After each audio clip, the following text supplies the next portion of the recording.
Danes se je ekipa Dostopa udeležila okrogle mize na temo malega dela, ker prihaja referendum, ki bo 10. aprila. Za mnenje smo tudi povprašali predstavnico iz ministrstva in predstavnika iz Zveze svobodnih sindikatov Slovenije. Zakaj ste se na Zvezi svobodnih sindikatov Slovenije odločili, da boste nastopili proti zakonu o malem delu? Iz preprostega razloga, kajti ta zakon v tej obliki in predvsem z skupinami, ki vključuje, to je, da lahko malo delo opravljajo, pomeni napad na pravice delavk in delavcev, pomeni napad na socialno državo in v bistvu ne rešuje problema, ali pa tistega temeljnega razloga, zaradi katerega bi naj zakon bil sploh uveden. Če bi zakon imel namen urediti študentsko delo, bi verjetno nosil naziv zakon o urejanju študentskega dela, ne pa zakon o malem delu. In tako da to so ti glavni razlogi, zaradi katerega nasprotujemo temu. Zakaj ste na ministrstvu prepričani, da je ta zakon dober?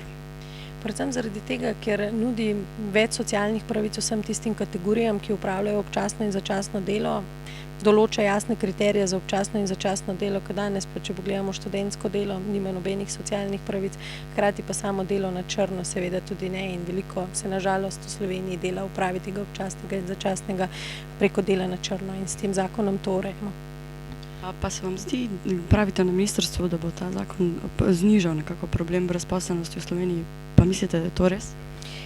Poglejte, omejitve, ki so z malim delom postavljene, so zelo jasne na ravni delodajalca in na ravni posameznikov. So notri vsi kriteriji, zakaj, kako bo se vršil nadzor in seveda s tem, če pogledamo, da je danes v trgovinskem sektorju približno 7% vseh delovnih ur se opravi študentskim delom, zamejitev je pa zdaj za velike delodajalce maksimalno 2% ur, potem lahko dobite odgovor, da pač vsega dela, ki se je danes prek študentskega dela, ki je popolnoma neomejeno opravilo, ne bo več mogoče opraviti z malim delom. Na ministrstvu pravijo, da bo znižal problem brezposelnosti v Sloveniji, vi pravite, da temu ni tako, zakaj? Ja, iz tega razloga, kajti mi gledamo seveda brezposelnost skozi redna delovna razmerja. Ministrstvo verjetno ima v mislih, ko govori o nižanju brezposelnih, to je, da bo verjetno večje število brezposelnih, ki bodo mali delavci.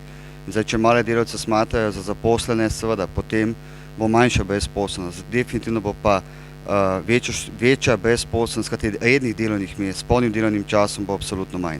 Malih delavcev bo pa več in to 2 do 3-krat več.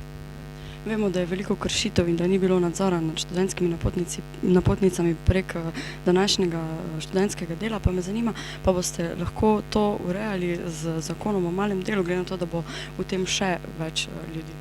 Ja, zakon o malem delu predvsem zelo jasno določa centralno evidenco, v kateri se bo zbirali vsi podatki na ravni delodajalca in na ravni posameznika, hkrati določa predvsem več varovalk o tem, na kakšen način se bo vršil sam nadzor, hkrati se daje pristojnosti, jasne pristojnosti nadzornim organom in hkrati se širi polje tistih, ki bodo upravljali nadzor, ker pa seveda z, na žalost, zakonom o študentskem, zakonu o zavarovanju za primer brezposelnosti, v katerem je bilo do danes urejeno študentsko delo, ni bilo pravih podlag za možnost upravljanja nadzora.